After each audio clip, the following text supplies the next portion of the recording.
Ayan, mga kagigil, meron po tayong malunggay dito, leaves, malunggay leaves. Ayan, at maghihimay po tayo, nakapaghimay na ako. Pero ang ginawa kong paghihimay ganito, kung meron kayong strainer o yung ganito, yung salaan, ganito ang gagawin nyo. Lulusot nyo yung tangkay dito sa strainer. Ayan, maigi.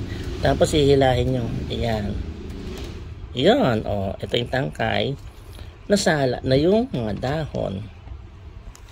Isa pa uli ha. Itong isa. Ayan. Ayan. Lulusot uli. Ayan. Tapos, hilahin. Diba? Meron na.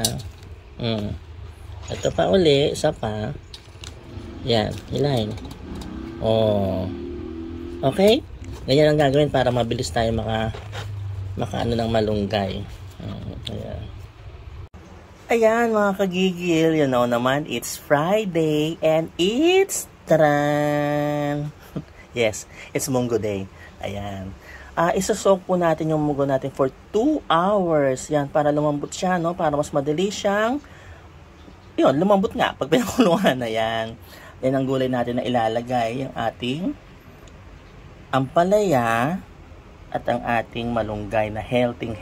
Healthy po ulam natin ngayon, Tapos magsasahog na lang po tayo ng shrimp. Okay? Start na po tayo. Ayan. Siguro matagal-tagal pa po ito, mga 30 minutes. Check uli natin yung ating munggo. Okay? Kailangan malambot na malambot siya. Check po na uli natin, Ay, wala. Tigas pa. So, ang gagawin lang natin dyan, mag-add po tayo ng tubig, kasi ina-absorb ng munggo yung tubig. Add lang po tayo. Tapos pakuluan lang natin ulit. Okay? Check po uli natin,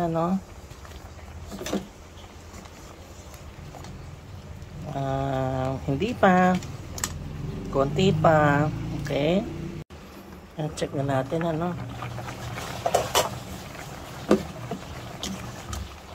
Ayan.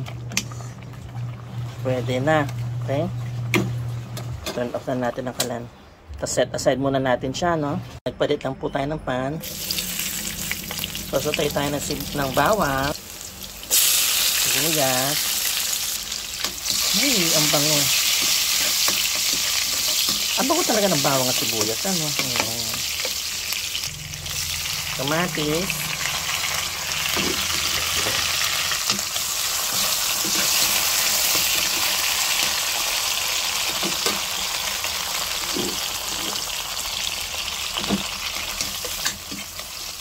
Lutuin maigi yung kamatis. Sa laging sinasabi ko. Yan. Pag okay na at luto na ang kamatis, add na natin ng shrimps. Yan ang sahog natin.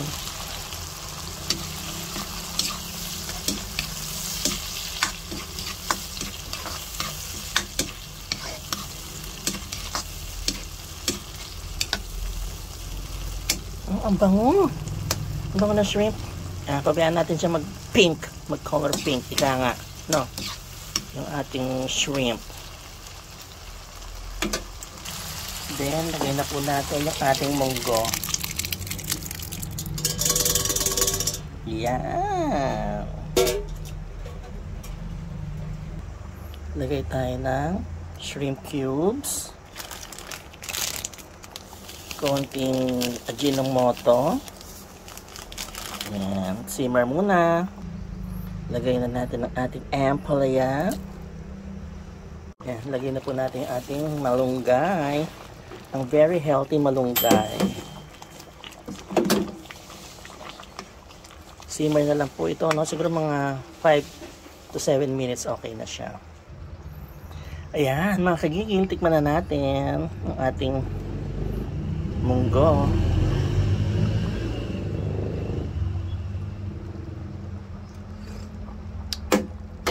Ay, Diyos ko. Totoo lang, ha? Napakasarap, mga kagigil. Yan, Masarap siya talaga, in fairness. Marunong na ako magluto. Ayan. Kain na tayo, mga kagigil.